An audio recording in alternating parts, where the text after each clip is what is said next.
soit Jésus-Christ qui nous délivre de la colère qui vient. Sa paix soit avec vous.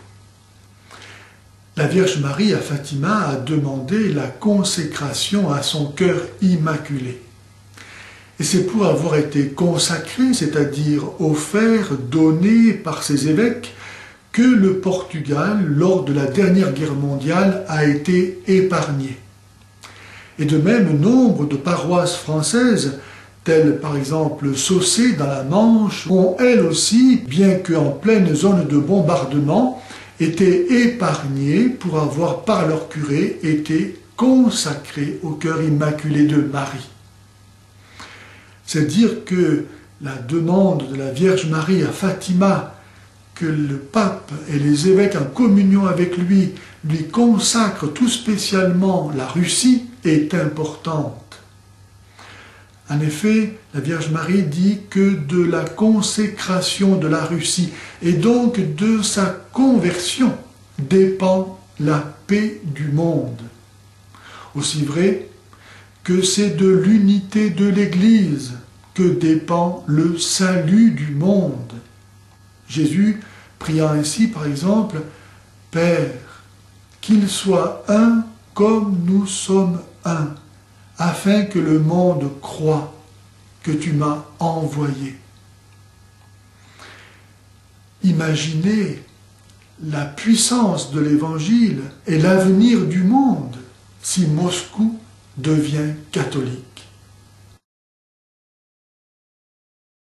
Rappelons-nous que les 3 enfants de Fatima, au fin fond du Portugal en 1917, ne savaient rien ni de la Russie, ni de l'avènement du communisme qui allait survenir à la fin de la même année.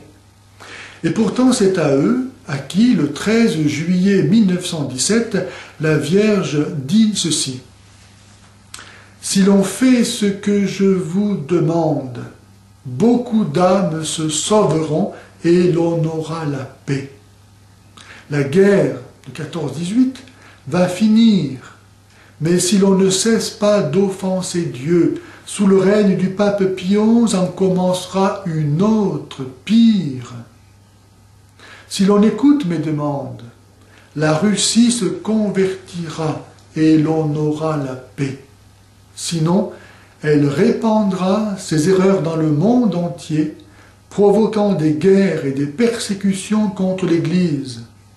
Les bons seront martyrisés, le Saint-Père aura beaucoup à souffrir et plusieurs nations seront anéanties. Et c'est ce qui s'est passé avec la terrible guerre de 39-45 et l'avènement du communisme en Russie. Terrible malheur que l'on aurait pu éviter si l'on avait écouté les demandes de Notre-Dame de Fatima. Combien de malheurs nous faudra-t-il encore avant que nous ayons recours au cœur de cette mère à qui Dieu a confié la paix du monde, aussi vrai que grâce à elle, la paix, Jésus, est venu jusqu'à nous. Jésus aime tellement sa mère, lui qui a donné le 4e commandement, « Honore ton père et ta mère », qu'il veut que, par notre consécration à son cœur immaculé, nous reconnaissions la dette qui nous lie à jamais vis-à-vis de celle sans qui nous ne serions pas sauvés. Et glorifions jusque-là le mystère de l'incarnation. Il dit par exemple à Lucie, « Aie pitié du cœur de ta très sainte mère, couvert des épines, que les hommes ingrats lui enfoncent à tout moment, sans qu'il n'y ait personne pour faire un acte de réparation afin de les retirer. » Le devoir de réparation au cœur du message de Fatima est caractéristique de la vie chrétienne. En effet, Jésus est venu pour réparer au prix de son sacrifice, d'une valeur infinie parce que divin, le mal que nous avons commis. Aussi, tout chrétien se doit de s'unir à la passion de Jésus pour réparer non seulement ses propres péchés, mais ceux d'autrui. Et à cette fin, la Vierge Marie donne notamment la dévotion de la communion réparatrice des 5 premiers samedis du mois, promettant d'assister à l'heure de leur mort, avec toutes les grâces nécessaires à leur salut, ceux qui pratiqueront cette dévotion. Elle dit encore avec tristesse, « Priez, priez beaucoup, et faites des sacrifices pour les pécheurs, car beaucoup d'âmes vont en enfer, parce qu'elles n'ont personne qui prie et se sacrifie pour elles. » Si faire des sacrifices n'est plus à la mode, c'est aussi l'un des signes que Jésus a donné de la fin du monde.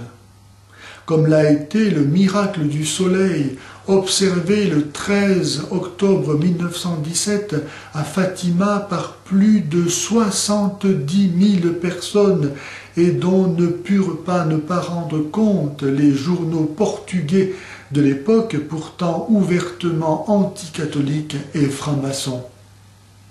L'ange apparu en 1916 aux enfants leur apprit comment faire réparation pour nos péchés et ceux d'autrui. Il leur dit « De tout ce que vous pourrez, offrez un sacrifice, un acte de réparation pour les péchés par lesquels Dieu est offensé et de supplication pour la conversion des pécheurs. Attirez ainsi la paix sur votre patrie. Je suis son ange gardien, l'ange du Portugal.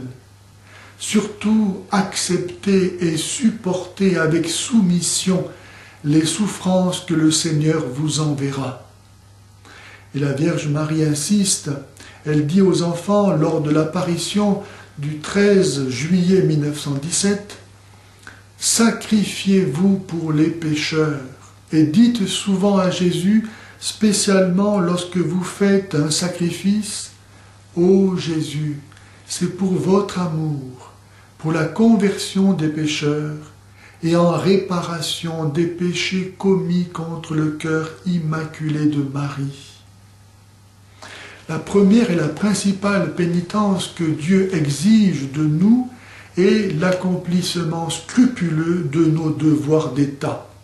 Et cela, dans la société actuelle, peut être héroïque. Je pense en particulier aux médecins, infirmiers, pharmaciens qui ne peuvent absolument pas se rendre complices d'actes comme l'euthanasie, l'avortement, la procréation médicalement assistée, l'expérimentation sur les embryons humains. Ce sont là des péchés très graves qui crient vengeance devant Dieu. Et au jour du jugement, Jésus dira « Ce que vous avez fait au plus petit, c'est à moi que vous l'avez fait. » Consacrons-nous donc, et ainsi que nos familles, au cœur immaculé de Marie, sur qui Satan n'a jamais eu d'influence. Prions et faisons pénitence, comme les enfants de Fatima, pour apaiser la colère de Dieu et obtenir la paix du monde. Si vous ne faites pas pénitence, a prévenu Jésus, vous périrez tous.